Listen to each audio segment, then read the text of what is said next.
I said Meghan Markle is, of course, a lifelong feminist, which she's demonstrated by marrying a prince and giving up her job. And this was the most savage thing yet. I mean, they actually call her a Watch this. Yeah. Okay.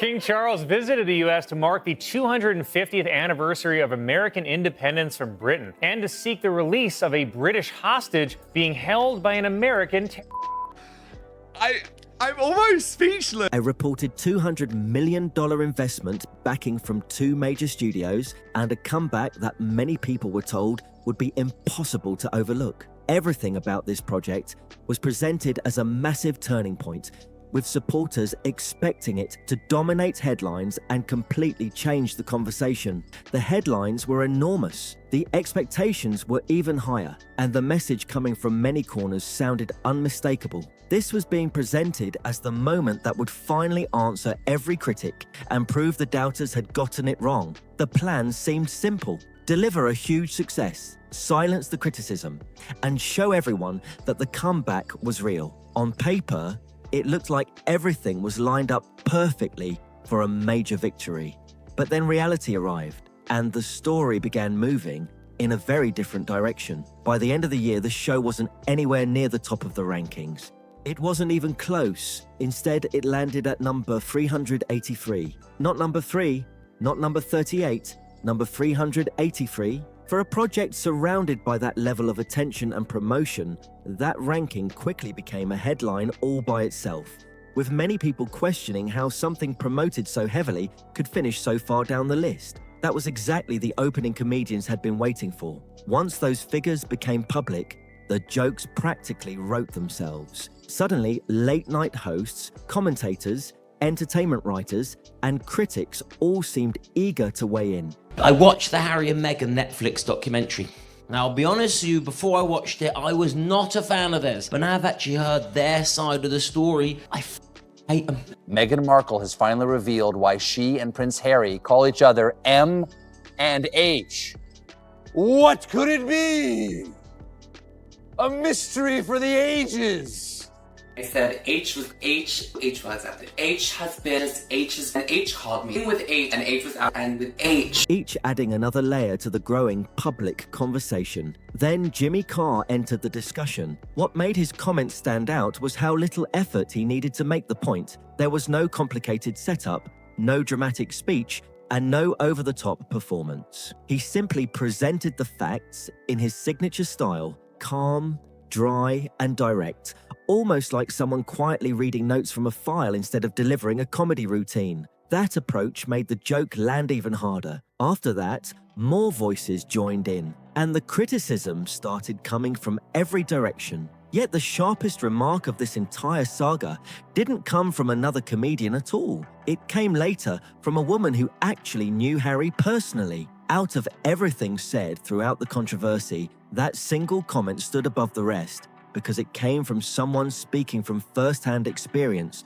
making many people pay even closer attention to what she had to say. What makes Jimmy Carr's style stand out is how effortlessly he delivers a joke. He almost never raises his voice or acts outraged. Instead, he offers sharp observations with the same relaxed tone someone might use while reading through a shopping list, making every line feel casual even when it's incredibly pointed. Somehow, that calm delivery makes every comment land even harder. Then came one sentence that many people felt summed up the entire situation. This isn't being discussed like a monarchy anymore, it's being discussed like a reality show. Prince William or Prince Harry? Prince William or Prince Harry? Well, the royal family, right, if you can imagine, they're like our Kardashians. Prince Harry is very much our Kanye. He occasionally dresses as a Nazi, and he fucked up. Harry and Meghan say they'd now like to split their time between spending your money in the UK and spending your money in Canada. With better hats, it was short, simple, and instantly became one of the most talked about remarks surrounding the wider debate. That's where the conversation became even more controversial. People weren't talking only about fame, media attention, or publicity anymore. They started talking about money. Public money, your money, not theirs. Once that topic entered the discussion, the debate picked up serious momentum. and many people began paying much closer attention to every new headline and every fresh claim. In entertainment, performers can recover from disappointing reviews. They can bounce back after unsuccessful projects. They can even move past intense public criticism. What becomes much more difficult is overcoming a growing perception that the talent never fully matched the enormous expectations. Whether that view is fair or unfair depends entirely on who you ask. But it remained one of the biggest questions critics continued raising. That was the question critics kept returning to again and again. Some people would simply say, "People watch this one," and even that sounded less like genuine excitement and more like polite encouragement. Instead of creating huge anticipation, the reaction sometimes felt cautious, as though people were waiting to see whether the project could actually deliver on everything that had been promised. But this is the point that keeps resurfacing whenever the conversation starts again. The opportunities were there. My brother's fiancée, Miss Meghan Markle, is on the American program Suits. Yes, Wednesdays, 8 p.m, USA Network. Check it out. She's amazing, isn't it? Yeah? Right. The only difference between that show and this is people watch this one. Oh, hilarious. I know who Kate Middleton is. Beautiful woman. Yeah, I'm fine. Great mum. Whenever the kids are being fussy and not going to bed, she puts on an episode of Suits and they're out. So. What are you doing? Ow! Stop it! Stop it! Just give him a wet willy? Yes, in England it's called a moist Matthew. The major streaming platforms were there. The audience was already there. Countless actors in Los Angeles would dream of receiving chances like those. The comeback opportunity arrived. The spotlight was shining brightly, and everyone watched closely to see what would happen next. Then came the major Netflix project in 2025, the one many supporters believed would finally answer the critics and prove all the excitement had been justified. Instead, the reviews arrived with a thud. Critics gave it a score of 36%, a number low enough to become part of the story itself. Almost immediately, people across social media and entertainment circles began talking about those reviews, comparing expectations with the final result. Even more surprising, audience reactions weren't much warmer. For a project that launched with this much publicity and so many expectations attached to it, that wasn't the kind of conversation supporters had hoped would dominate the headlines. Instead, the reaction opened the door to even more debate about whether the enormous build-up had ultimately delivered what audiences were expecting. As more viewing statistics became public, the rankings created an even bigger challenge for the project, despite all the attention surrounding its release. This woman is being paid millions of dollars to show how to cut into a pineapple. How bad that trailer, that seems like the worst show that I've ever heard of. I love a bad watch. I love a good bad watch. This is not that. This is really grueling to get through. The show failed to break into Netflix's top 300 titles for the year. Instead, it finished at number 383. For a production backed by major resources, extensive promotion, and months of headlines, that result surprised many observers and quickly became another major topic of discussion. Then Season 2 arrived, yet it generated even less attention than the first. It's remarkable how fast enormous expectations can run into reality. Then there was the Netflix partnership itself. For years, it had been talked about as though it would become the defining achievement, the blockbuster deal that would reshape everything and open the door to an entirely new chapter. Supporters pointed to it as proof that huge opportunities were still waiting, while critics watched closely to see whether those expectations would actually be fulfilled. But when it came time to discuss renewal, the excitement appeared to lose momentum. The agreement quietly reached its conclusion, leaving commentators and critics with plenty to analyze. If someone had written that storyline into a script years earlier, many people probably would have dismissed it as too unrealistic to believe. Yet that is how events ultimately unfolded, creating another chapter that fueled public discussion. Keep this point in mind. Millions of dollars were invested. Enormous expectations were built, and yet the final outcome became one of the biggest talking points in the entire story. Instead of ending the debate, the results sparked fresh conversations about whether the original promises had been too ambitious from the very beginning. Then attention shifted to Spotify, one series, 12 episodes, and then it was over. What really captured public attention, however, wasn't only the ending of the partnership, it was the reaction from an executive connected to the company whose comments quickly became a story of their own. Rather than delivering a carefully polished corporate statement, he chose a single word that immediately made headlines. Instead of disappearing after a day or two, that remark spread across news reports, opinion pieces, and social media discussions, becoming one of the most repeated quotes connected to the entire situation. Then came the words, influencer victim.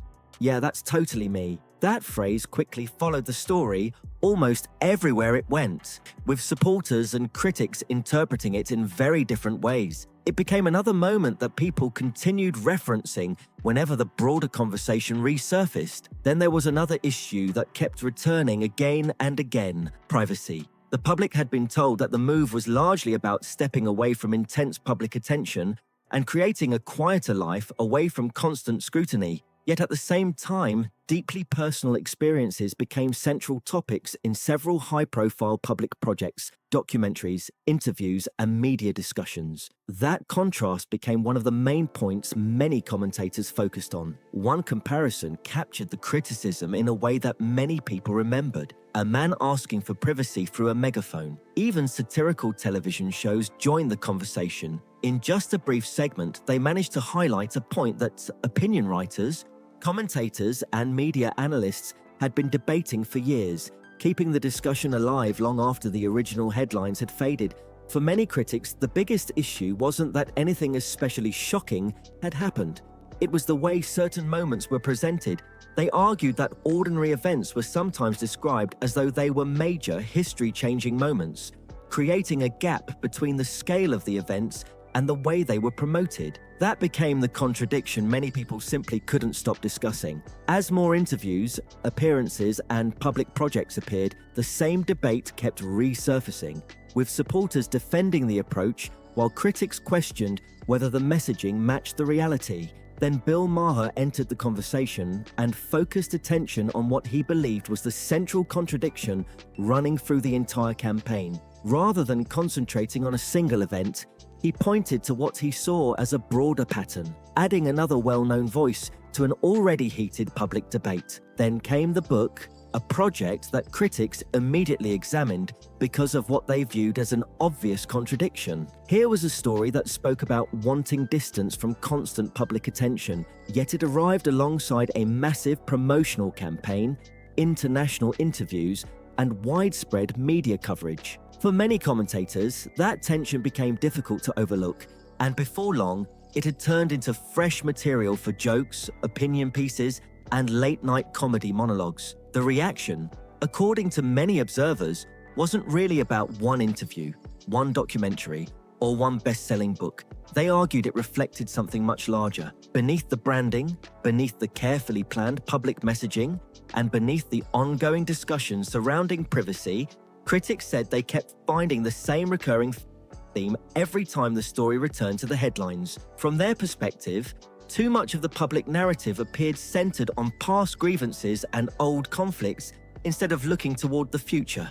Whether that assessment is fair depends entirely on who you ask, but it became one of the most repeated criticisms over time. Kelly Osbourne was among the public figures who addressed the issue directly, and she certainly didn't soften her opinion or dance around the subject. Her message was straightforward and blunt. Everybody faces challenges in life. That remark connected with many people because it echoed a feeling that had gradually been building among parts of the audience over several years. For some critics, that is exactly where they believe the larger problem begins. As expectations and public messaging continued to collide, then another pattern started becoming impossible to ignore. Every new explanation seemed intended to clear up misunderstandings, yet it often sparked an entirely new round of debate instead. Every interview produced more headlines. Every public response generated another wave of questions. The cycle simply kept repeating, with each chapter leading naturally into the next. What made the situation even more noticeable was that the criticism wasn't coming only from obvious opponents. Increasingly, it was also coming from voices that many people might not have expected to join the conversation, making the debate even harder to dismiss. Over time, even some public figures, who are not usually linked with conservative commentary, appeared less enthusiastic about the topic. John Oliver, for example, wasn't leading any public campaign of criticism, but many viewers felt his tone had become noticeably more restrained whenever the subject came up. Then another uncomfortable reality started attracting attention. The American audience had long been expected to be the strongest source of support, yet even there, public reactions gradually became more divided than many had anticipated. Some people continued to stand firmly behind them, while others began saying they were hearing the same themes repeated over and over again. As the years passed, that divide became increasingly noticeable, with different audiences reacting in very different ways depending on their perspectives and expectations. One commentator summed up that growing frustration with a simple argument. Being seen as a victim cannot become an entire public identity. It cannot be the only story people hear year after year. Critics pointed out that there had been enormous opportunities, worldwide attention, significant financial resources, public sympathy, and a platform that countless people could only dream of receiving. Their question remained straightforward. Why does the conversation keep returning to the same struggles? Why do the same subjects continue dominating the headlines instead of newer accomplishments taking center stage? That became one of the recurring questions raised throughout the broader public debate. At that point, the criticism stopped sounding like a typical celebrity roast and began sounding more like a wider assessment of public image, branding, and long-term reputation. The discussion had moved beyond individual headlines and into larger questions about how the overall story was being presented to the public. Then came the moment many major entertainment figures seemed reluctant to address directly, except one. One of the biggest names in stand-up comedy stepped onto a Netflix stage and turned his attention toward what many considered the most sensitive and controversial storyline connected to the entire saga. That decision alone immediately caught attention because it showed that the subject had become part of mainstream comedy as well as mainstream news. Now, I'm not here to tell you what conclusion to reach, and this isn't my argument anyway. The point is simply that these remarks came from comedians performing on their own stages, speaking to their own audiences, and using their own words. That's what made the reaction so fascinating to watch, because it reflected how public conversations can evolve in unexpected ways. One moment in particular stood out because it came from Chris Rock. Whether people agreed with him or completely disagreed, the fact that one of the world's most recognizable comedians chose to turn a major public controversy into comedy became a story all by itself. When headlines that were once treated with extreme seriousness begin appearing in stand-up routines, the nature of the conversation starts to change in ways that are difficult to ignore. The public mood shifts, the tone shifts. Suddenly people aren't debating the issue in quite the same way anymore. That's exactly what many commentators said they noticed. Once an audience begins laughing, it becomes much more difficult for public figures to shape how a story is ultimately received. Whether fair or unfair, comedy often cuts through carefully crafted narratives and replaces them with simple impressions that stay in people's minds long after the performance ends. Then Jimmy Carr took the discussion in a completely different direction. For a moment, he sounded less like a comedian and more like someone delivering a history lesson. Instead of focusing only on recent headlines, he looked back through the past and pointed toward a well-known royal story from decades earlier, setting up an entirely new comparison that would soon become part of the wider conversation. Instead of staying focused only on current headlines, Jimmy Carr reached back into royal history and brought up Wallis Simpson, the American divorcee, whose relationship with King Edward VIII became one of the most talked about chapters in the history of the monarchy. It was a comparison that immediately caught people's attention because it connected today's debate with a royal story that has been discussed for generations. For Carr, the comparison wasn't really about personalities at all. It was about patterns. His argument was that royal controversies involving outsiders, intense public pressure, relentless media attention, and complicated family tensions are far from new. According to his perspective, these kinds of stories have appeared before in different forms, even if the people involved and the circumstances have changed over time. According to that view, history may not repeat itself exactly, but it often produces remarkably similar headlines. That idea quickly gained attention because it reframed the entire discussion. Instead of treating everything as a completely new and unprecedented situation, it encouraged people to see the events as part of a much longer pattern that has surrounded the royal family for decades. Suddenly, this was no longer being presented as a completely unique modern drama. Instead, it was discussed as another chapter in a much older royal tradition filled with conflict, controversy, media fascination, and endless public debate. That shift in perspective gave commentators another angle to explore, and many began comparing past royal controversies with present-day events. Then the spotlight shifted directly onto Harry himself. Carr floated a theory that managed to sound both surprisingly gentle and surprisingly sharp at the very same time. Rather than delivering a harsh attack, he presented it almost as a thoughtful observation, allowing the audience to draw their own conclusions instead of forcing a single interpretation. He suggested that someone who spends years having major life decisions shaped by a large institution can sometimes find it difficult to adjust when navigating life outside of that environment. It wasn't framed with anger or sarcasm. Instead, it came across almost like someone quietly reflecting on how dramatic life changes can affect anyone placed in an unusual position. That calm approach made many listeners pay even closer attention. Then something else happened that audiences immediately noticed. Whenever William entered the conversation, Carr's tone appeared to soften noticeably. The comedian, well known for delivering brutally sharp jokes, suddenly sounded much less critical. In fact, he shared a warm story about one brother